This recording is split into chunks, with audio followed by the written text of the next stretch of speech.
खेती किसानी जानी पियब से कराई जी ए अम्मा जी।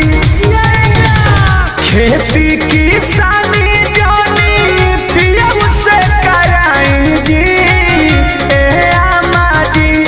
पढ़तानी तो पढ़ाई जी ए अम्मा जी। हमरा रजऊ के पढ़ाई जी ए अम्मा जी।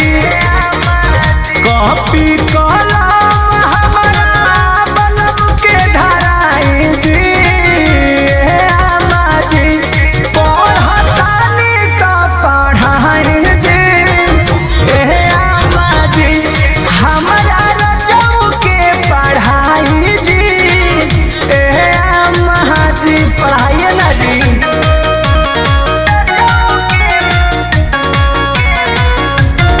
Music by Arya Sharma.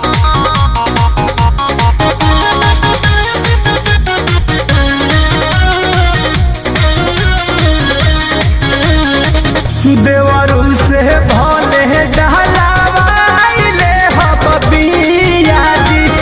बाकी कवले जकरे जोई है हमार पिया जी ए अम्मा जी। बात बुझली ना। देवरू से भले डहलावाइले हबिया जी। लेकिन कॉलेजिया कहरे जोई है हमार पिया जी। घटता पोजीशन अब टीवीशन लगाई जी ए अम्मा जी।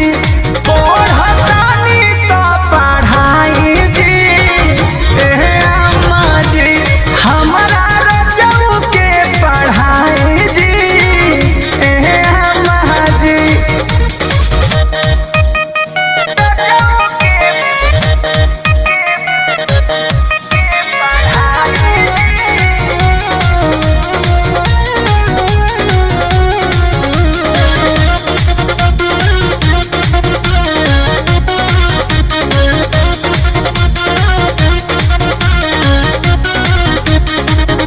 एमे ओमे पास करी है बीए जी। डॉक्टर कहल कटर चाहे बन जई है सीए जी ए अम्मा जी।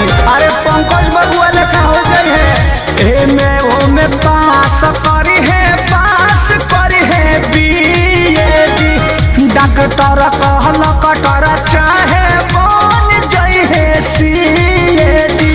कृष्णा दे करती परमोर मोनू के सिखाई जी ए अम्मा जी ए जी। कृष्णा दे करती शंकर याद के सिखाई जी ए अम्मा जी। पढ़तानी तो पढ़ाई जी ए अम्मा जी। कि हमरा पियऊ के पढ़ाई जी ए अम्मा जी। खेती किसानी